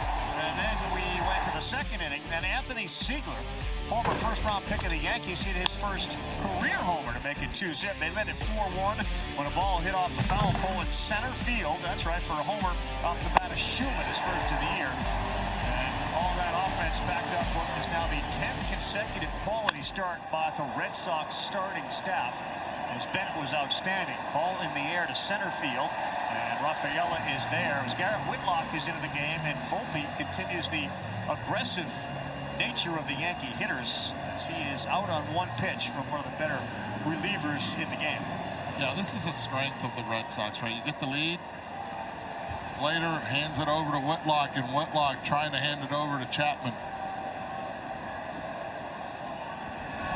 If I'm a team that needs relief help, this is the guy. This is one of the top ones in my this is priority number 1. You had him with the WBC? Love this guy. Do anything you ask for him. elite stuff, great character, fits in anywhere. What did you learn about the character of the player on the WBC team? I mean, that's a unique experience, right? Well, you learn the superstars and why they're the superstars. It's not just their performance, but their off-the-field contributions to the communities they're in, the leadership, being around guys like Aaron Judge and Kyle Schwarber. I mean, just all around, they're just quality humans as well as great players. And work ethic was untouched. 2nd and none. Durbin waved off. Chang right there, 2 down. No, but seriously, what did you learn in the bullpen with those guys? Just how to unscrew the top of the water and hand them a baseball. Go get them, big boy. No, Garrett was one of the ones. I show us what you used to do. Here you go. You all good? Need me to rub one out? That's all Baseball. we needed. That's it. Go throw hard. Good luck out there. Actually, Witt here pitching was one of the guys I was just talking about. What do you need? Trying to get to know these guys, and early on he goes, whatever you need, I'll be ready. Just ask. Just ask. That's what you want. That's exactly what you want. Yeah, Goldschmidt jam there. Grounder, Chang up with it. They've kept Goldschmidt in control. They've kept Rice in control. Combined, those two 0 for 7. What a finish! ESPN's home for 9 straight weeks of primetime WNBA and NWSL matchups. Women's Sports Sundays on ESPN, presented by TJ Maxx. New pitcher for the Yankees, Paul Blackburn, the big righty, who generally will give you 2 innings. He's done that in 8 of his last 19 outings. And there is some starting experience as well. This will be his 25th appearance. We are in the bottom of the 8th. Boston's leading at 4-1. Wilson Contreras double today. Swings and hits one on the ground. Charge, bare hand. Did he do it? Oh, yeah. Pretty play, Anthony Volpe to get Contreras. That's why they call it do or die. Right there. That's the only chance he had, and the focus on that last hop that actually spun out to the right. Anthony Volpe making a beautiful play right there. Look how he presses with his bare hand. You see that with the glove side hand, but that bad hop, he redirects himself, keeps his hand down, and makes a phenomenal throw to get Wilson Contreras at first base. Great play, Volpe. Yep, by half a step. Eddie, what was the exit velocity? That ball had a little pace on it. It did. But it had a lot of spin. And the trick is, though, with exit velocity, the problem was the negative launch. Ground ate it up. Big time. Duran hits a hard one on a 1-hopper. Goldschmidt is there. Quick inning here. 2 down from Blackburn. So that was the problem with my career, the negative launch. The negative launch. I've never heard that like that. There wasn't much negative launch in your appearances against Cole. There was no launch. It was a swing and miss. And there was one hard hit ball to center. Lack of barrel. Yeah, 1 for 10 isn't good in this game, Carl. No, as Cole said, this is not the try-hard league. It's the get-it-done league. There you go. That's a quick one for Blackburn on a grounder to Chisholm. And that will do it here in the bottom of the 8th. Last inning coming up. It's 2, 3, and 4. Rice, Rosario, and Bellinger.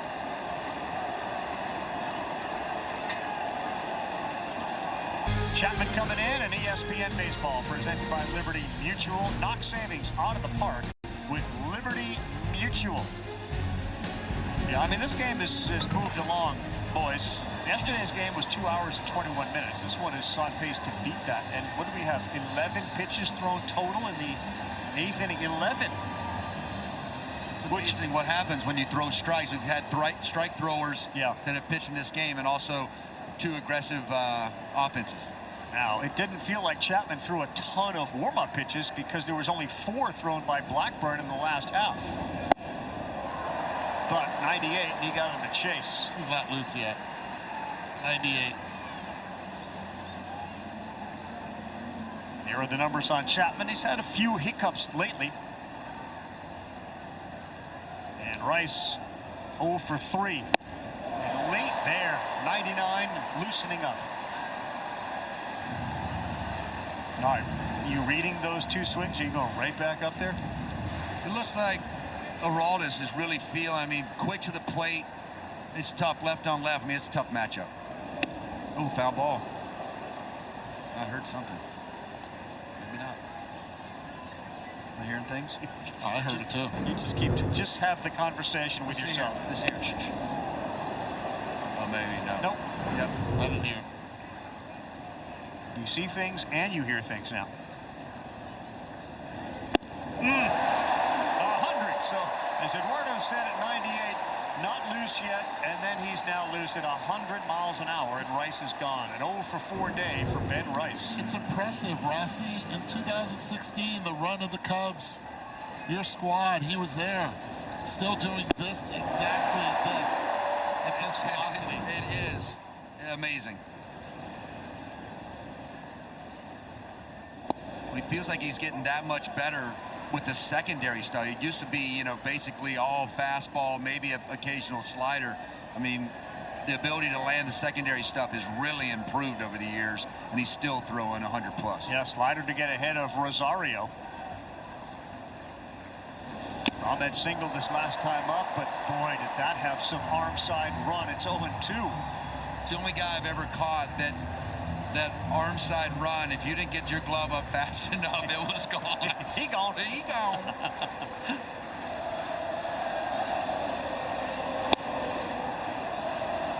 Like that.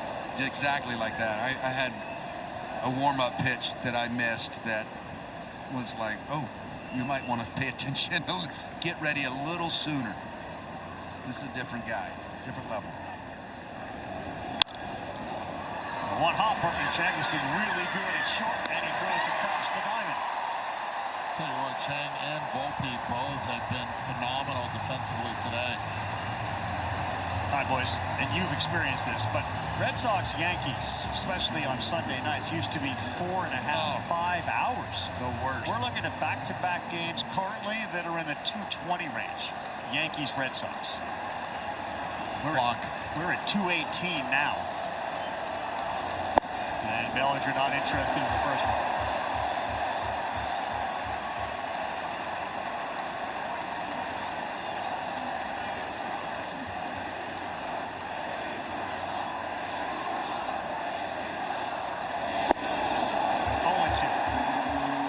Slider at 89. And that's that separator, Eddie, that is landing that after 99. Middle, left on left.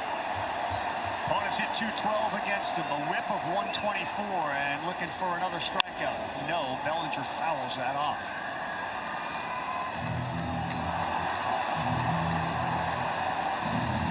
Red Sox, as a team, haven't been great at home. Chapman has been much better at home than on the road. 12 games, a .54 ERA, and trying to end it here on an 0-2. Just off. Close. He wanted it. 101. Against the Yankees in his career, 10 saves, a .50 ERA, 13 strikeouts.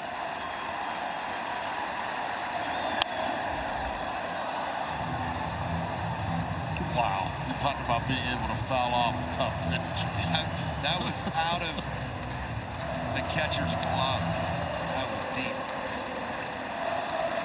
4 of his 5 pitches have registered triple digits to Bellinger.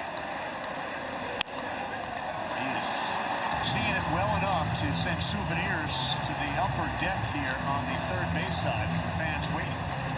Well, this is what makes Cody Bellinger so good, like we talked about before. Just simplify that lower half and throws his hands at it. Tough to get out.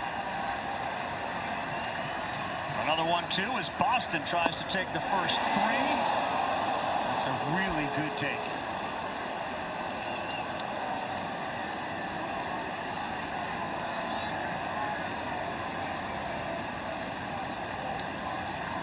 Dominguez, the on-deck hitter, if they can get there.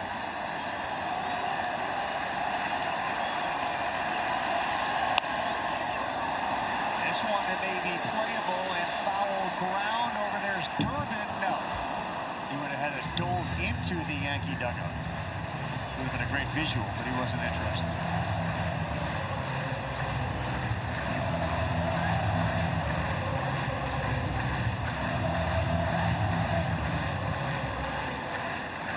very many empty seats here at Fenway on a sunny Saturday, in which Boston tries to take the first 3 from the first place team.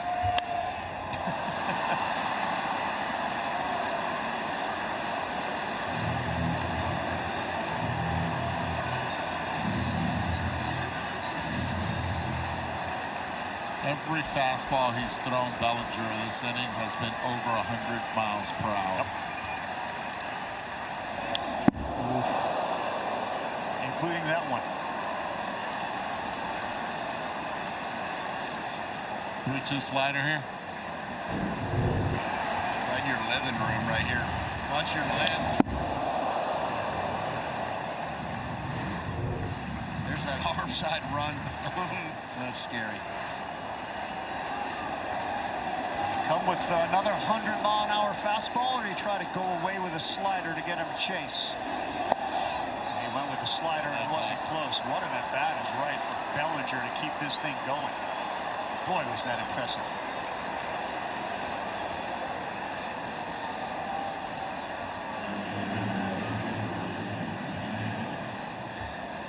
An 11-pitch at-bat, and he saw 7 pitches over 100 miles per hour.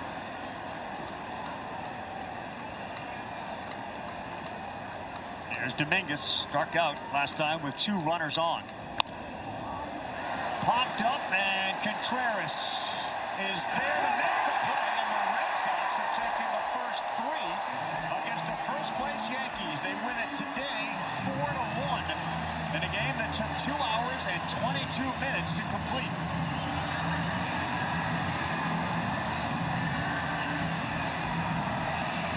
Packed house that showed up to see this great rivalry has been rewarded with another Boston win. Red Sox improved to 35-46, and the Yankees pick up their 34th loss of the season, which temporarily has them with 1 more than the Tampa Bay Rays.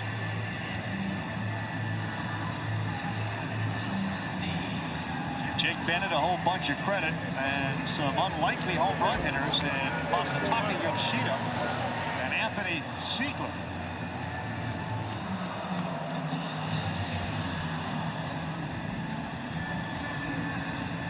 How long can the Boston starting pitching continue to do what they're doing? 10 consecutive quality starts with a whole bunch of strikeouts. They've got such a good young staff mixed with some veteran guys, and they got real stuff down there. And Andrew Bailey and that pitching group knows how to handle success. They've done a really nice job as of late and really handed it to, you know, the Yankees have had 0 offense these first 3 games of this series. Boston's come out and really kind of punched them in the mouth. Buster, Friday and Saturday, the New York Yankees managed 3 hits in each game, and we send it down to you with a guy that had a big hit for Boston. And that would be Anthony Siegler. Home run, your first in the big leagues. What was that like? It was electric. It was awesome. I mean, just trying to take a pitch by pitch. Got a pitch I needed, I wanted, and just tried to put a good swing on it, and I did. Tell me what's going on in your heart when you see the ball go over the wall. Please go. Please go. Did you get the ball? No, I hope I did. I don't know where it is, but I mean, if I get the ball, I don't get the ball, I do not care. We got to win today. It was a great team effort. JB from the start, our bullpen did a great job, top to bottom in the lineup. It was a lot of fun. It was great. Yeah. What about Jake Bennett? What did you see in him? Just, he's a dog on the mound. I mean, all of our pitchers, all of our starters, our bullpen, they're dogs. He filled up the strike zone. Everything was working today. All speed was working. And it was just fun to watch. You guys say game 1 of the series, game 2, game 3. What is going on? We're looking for the sweep tomorrow. Like I said, we're gonna enjoy today. But tomorrow we're just gonna come in, handle business per usual, and hopefully we get the sweep. Last one, Tracy said before the game, everyone's looking at the standings knowing that everyone is bunched together in the American League. How much conversation among you guys about that? I mean, you've seen it this series. We're fighting. We're fighting. We got a great support staff behind us. Our fans are electric. So I mean, we're going to surprise a lot of people in the long run. Congratulations. Thank you. Back to you, Carl. All right, Buster.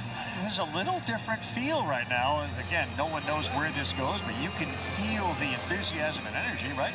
That's what stood out to me about Anthony Siegler, the energy, the way he is just so happy to come to the yard, perform, and be a part of a W here in Boston.